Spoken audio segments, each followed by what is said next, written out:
नमस्कार। आज के आमरा शुनबो श्री श्री शारदा मायेर अमृत कथा।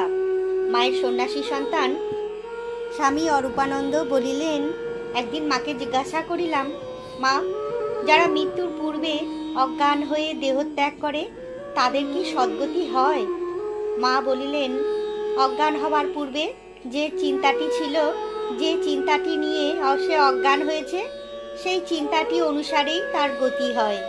मा बोलिलेन, दयाय मंत्र देई, छाड़े ना, काঁদে, देखे दया हय, कृपाय मंत्र देई, नतुबा आमार कि लाभ? मंत्र दिले तार पाप ग्रहण करते हय, भाबी शरीरटा तो जाबेई, तबु एदेर होक। मा बोलिलेन, ठाकुर भाबावस्थाय बोलेছিলেন एरपर घरे घरे आमार पुजो हबे, आमार जे कत लोक तार कुल किनारा नेই। निवेदिता बोलेছিল, मा, আমরাও বাঙালি, কর্ম বিপাকে ও দেশে জন্মেছি, তা দেখবে আমরাও এমন বাঙালি হয়ে যাব যে ঠিক ঠিক ওদের নিবেদিতা প্রভৃতির এই শেষ জন্ম। আমি বলিলাম, মা, এই যে কেউ কেউ বলেন মঠের সেবাশ্রম, হাসপাতাল, বই বেচা, হিসাব নিকাশ প্রভৃতি সাধুরা যে করছে এ ভালো নয়। ঠাকুর কি এসব কিছু করেছিলেন? নতুন নতুন যারা ব্যাকুলতা নিয়ে মঠে ঢুকছে তাদের ঘাড়ে এইসব কর্ম চাপিয়ে দিচ্ছে। কর্ম করতে হয়তো পুজো, জপ, ধ্যান, কীর্তন এইসব করবে, অন্য সব কর্ম বাসনা জড়িয়ে ঈশ্বর থেকে বিমুখ করে। শ্রীমা বলিলেন, তোমরা এদের কথা শুনো না, কাজ করবে না তো দিনরাত কি নিয়ে থাকবে?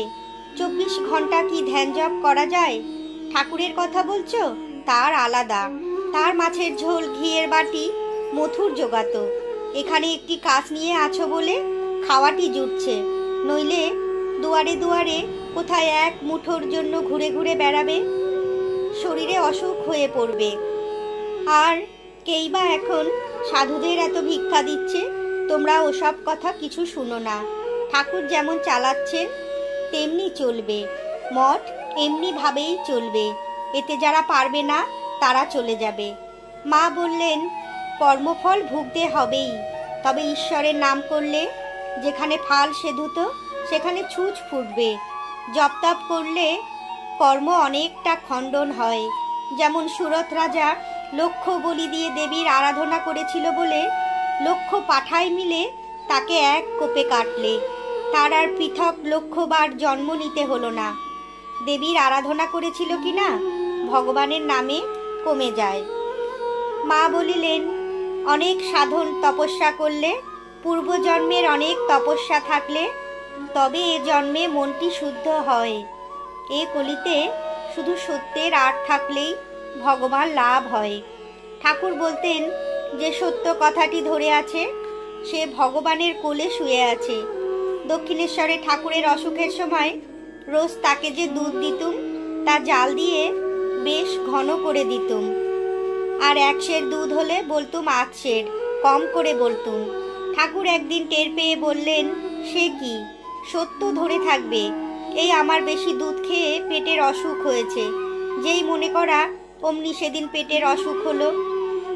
মা বললেন, ঠাকুর বলতেন, আমাকে যে স্মরণ করে তার কখনো খাওয়ার কষ্ট থাকে না।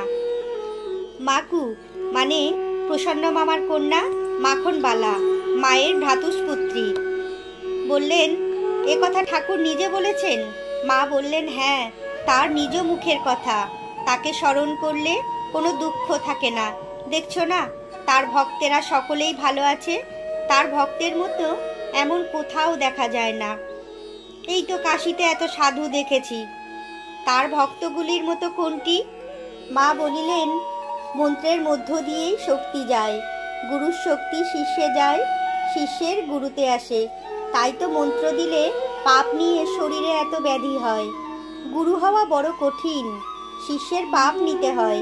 শিষ্য পাপ করলে গুরুরও লাগে, ভালো শিষ্য হলে গুরুরও উপকার হয়। কারো বা হঠাৎ উন্নতি হয়, কারো বা ক্রমে হয়, তা যার যেমন সংস্কার। মা পাগলি মামিকে বলিতেছেন, তুই আমাকে সামান্য লোক মনে করিসনি, তুই যে আমাকে অত বাপান্ত মা অন্ত করে গাল দিচ্ছিস, আমি তোর অপরাধ নেই না, ভাবি দুটো শব্দ বই তো নয়, আমি যদি তোর অপরাধ নেই তাহলে কি তোর রক্ষা আছে? আমি যে কদিন বেঁচে আছি তোরই ভালো, তোর মেয়ে তোরই হবে। যে কদিন না মানুষ হয় সেই কদিনই আমি, নতুবা আমার কি মায়া, এক্ষুনি কেটে দিতে পারি। কর্পূরের মতো করে একদিন উড়ে যাব, টেরও পাবিনে। শ্রীমা বলতেন, আদ্যাশ্রাদ্ধের অন্ন খেতে নেই, ভক্তির বড় হানি হয়। বরং অন্য শ্রাদ্ধের অন্ন খাবে, তবু আদ্যশ্রাদ্ধের অন্ন নয়। ঠাকুর নিষেধ করতেন। আর যা কিছু খাবে ভগবানকে দিয়ে খাবে, অপ্রসাদী অন্ন খেতে নেই। যেমন অন্ন খাবে তেমন রক্ত হবে। শুদ্ধ অন্ন খেলে শুদ্ধ রক্ত হয়, শুদ্ধ মন হয়, বল হয়। শুদ্ধ মনে শ্রদ্ধা ভক্তি হয়, প্রেম হয়। নেহাত না পারলে শ্রাদ্ধে বিষ্ণু বা দেবতাদিগকে যা নিবেদন করা হয় তাই গ্রহণ করবে। প্রসাদী হলে আদ্য শ্রাদ্ধের অন্নেও ভক্তরা খেতে পারে। সুরেন্দ্রনাথ ভৌমিক মাকে জিজ্ঞাসা করলেন, মা, ঠাকুরকে পুজো করতে গিয়ে একটা খটকা বাঁধে। যেমন একজনের হয়তো ইষ্টদেবী ও ঠাকুরকে এক বলে সাধারণ বিশ্বাস আছে, কিন্তু ঠাকুরের মূর্তিতে ইষ্টদেবীর পুজো করে জব বিসর্জনের সময় তৎপ্রসাদান মাহেশ্বরী বলতে তার কেমন একটু খটকা বাঁধে। মা সহাস্যে বলিলেন, তা বাবা, তিনিই মহেশ্বর, তিনিই মহেশ্বরী, তিনি সর্বদেবময়, তিনি সর্ববীজময়। তাতে সব দেবদেবীর পুজো হয়। ও মহেশ্বরও বললেও হবে, মহেশ্বরী বললেও হবে। সুরেনবাবু বললেন, মা, যথা নিয়মে 3 বেলা জপ করা সবসময় হয়ে ওঠে না। মা বললেন, তা নাই বা হলো, স্মরণ মনন রাখবে, যখন পারো জপ করবে, অন্তত প্রণামটা তো করতে পারবে। মা বললেন, ভগবান লাভ হলে আর কি হয়? দুটো কি শিং বেরোয়? না, মন শুদ্ধ হয়। শুদ্ধ মনে জ্ঞান চৈতন্য লাভ হয়। ভগবানের উপর নির্ভর করে বিশ্বাস করে যে পড়ে থাকে, এইটিই তাদের সাধন। আহা, নরেন বলেছিল, লাখ জন্ম হলেই বা তাতে ভয় কি? তাই তো জ্ঞানীর জন্ম নিতে ভয় নেই, তাদের তো আর পাপ হয় না। অজ্ঞানীরই যত ভয়, তারাই বদ্ধ হয়, পাপে লিপ্ত হয়। কত লাখ লাখ জন্ম ভুগে ভুগে যাতনা পেয়ে পেয়ে শেষে ভগবানকে পায়। একটি স্ত্রীলোক লিখিয়াছেন, মা, আমার অল্প বয়স, শ্বশুর শাশুড়ি আসতে দিচ্ছেন না, তাদের অমতে কি করে আসি? আপনার কৃপা লাভ ইচ্ছা ইত্যাদি। মা তাহাকে লিখিতে বলিলেন, মা, তোমার এখানে আসিবার আবশ্যকতা নাই। যে ভগবান বিশ্ব ব্রহ্মাণ্ড জুড়িয়া রইয়াছেন, তুমি তাহাকেই ডাকো, তিনি তোমাকে কৃপা করিবেন।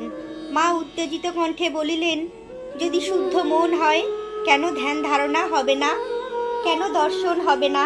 জপ করতে বসলুম তো আপনা হতেই ভিতর থেকে গড় গড় করে নাম উঠতে থাকবে।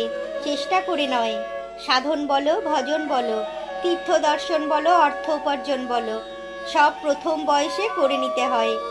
এই আমি তখন হেঁটে হেঁটে কাশী বৃন্দাবনে কত দর্শন করেছি। এখন দুহাত যেতে হলে পালকি চাই, ধরে নিয়ে যেতে হয়। বৃদ্ধ বয়সে কফ শ্লেষ্মায় ভরা শরীরে সামর্থ্য নেই, মনে বল থাকে না, তখন কি আর কোনো কাজ হয়? এই যে এখনকার ছোকরারা সব প্রথম বয়সেই ভগবানে মন দিচ্ছে, এ ঠিক দিচ্ছে, ঠিক সময়ে হচ্ছে।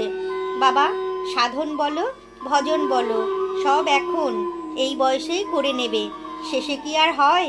যা করতে পারো এখনই করো। মা বলিলেন, জপ, সংখ্যা, কর গণনা এসব শুধু মন আনবার জন্য। মন এদিক ওদিক যেতে চায়, তবু ওইসবের দ্বারা এদিকে আকৃষ্ট হয়। যখন জপ করতে করতে ভগবানের রূপ দর্শন হয়, ধ্যান হয়, তখন জপও থাকে না, ধ্যান হলো তো সবই হলো। মন চঞ্চল, তাই প্রথম প্রথম মন স্থির করবার জন্য একটু একটু নিঃশ্বাস বন্ধ করে ধ্যানের চেষ্টা করতে হয়। তাতে মন স্থির হবার সাহায্য করে, কিন্তু ওভাবে বেশি করতে নেই, মাথা গরম হয়। ভগবান দর্শন বলো, ধ্যান বলো, সবই মন। মন স্থির হলে সবই হয়।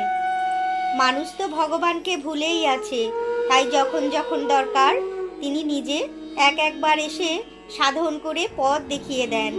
এবার দেখালেন ত্যাগ। তিনি শতবর্ষ ছেলেপুলে নিয়ে থাকবেন বলেছেন। জয়রামবাটিতে জনৈক ভক্ত জপ সম্বন্ধে মাকে জিজ্ঞাসা করিয়াছিল। যখন রাস্তায়, রেলে বা স্টিমারে থাকিতে হয়, তখন কিভাবে জপ করিব? মা তাহাতে বলিয়াছিলেন, তখন মনে মনে করিবে। আরও বলিয়াছিলেন, বাবা, ক্রমে হাত মুখ সব বন্ধ হয়ে যাবে, কেবল মনই চলবে, মনই শেষে গুরু হবে। গোয়ালপাড়ায় রথের দিন আমাদের জনৈক গুরুভ্রাতা মাকে বলে, মা, মন বড়ই চঞ্চল, কিছুতেই ঠিক হয় না। তদুত্তরে মা বলিয়াছিলেন, যেমন ঝড়ে মেঘ উড়িয়ে নেয়, তেমনি ঠাকুরের নামে বিষয় মেঘ কেটে যাবে। জনৈক স্ত্রীভক্ত মাকে জিজ্ঞাসা করিয়াছিলেন, মা, অনেকে তো শিব পুজো করে, আমরাও শিব পুজো করতে পারি কিনা? তদুত্তরে মা বলিয়াছিলেন, আমি যে মন্ত্র দিয়েছি তাতেই সব। দুর্গা পুজো, কালী পুজো সব ওই মন্ত্রে হয়। তবে কারো ইচ্ছা হলে শিখে নিয়ে করতে পারে। তোমাদের ওসবের দরকার নেই, ওসব করলেই হাঙ্গাম। শ্রী শ্রী ঠাকুরের ভোগ নিবেদন করা সম্বন্ধে মাকে বলা হইয়াছিল, মা, পূজা পদ্ধতি মতে নিবেদন করবার মন্ত্র তো কিছুই জানি না। তাহাতে মা বলেন, পূজা পদ্ধতির অত দরকার নেই, ইষ্ট মন্ত্রেই সব কাজ হয়। ধ্যান জপের কথা ওঠায় মা বলিলেন, ধ্যান জপের একটা নিয়মিত সময় রাখা খুব দরকার। কারণ কখন যে ক্ষণ বয় তা বলা যায় না, ও হঠাৎ এসে উপস্থিত হয়, টের পাওয়া যায় না। সেজন্য যত গোলমাল হোক, নিয়ম রাখা খুব দরকার। নলিন বিহারী সরকার বলিলেন, কাজের ঝঞ্ঝাট বা অসুখ প্রভৃতি আছে, সেজন্য সকল সময় নিয়ম রাখা সম্ভব হয় না। মা বলিলেন, অসুখ হলে তো আর কিছু করার নেই, আর নেহাত যদি কাজের ঝঞ্ঝাট থাকে তবে স্মরণ করে প্রণাম করলেও হয়। নমস্কার, আজ এ পর্যন্তই। শ্রী শ্রী মা তার ভক্তদের প্রশ্নের উত্তর কত সহজ সরল সুন্দরভাবে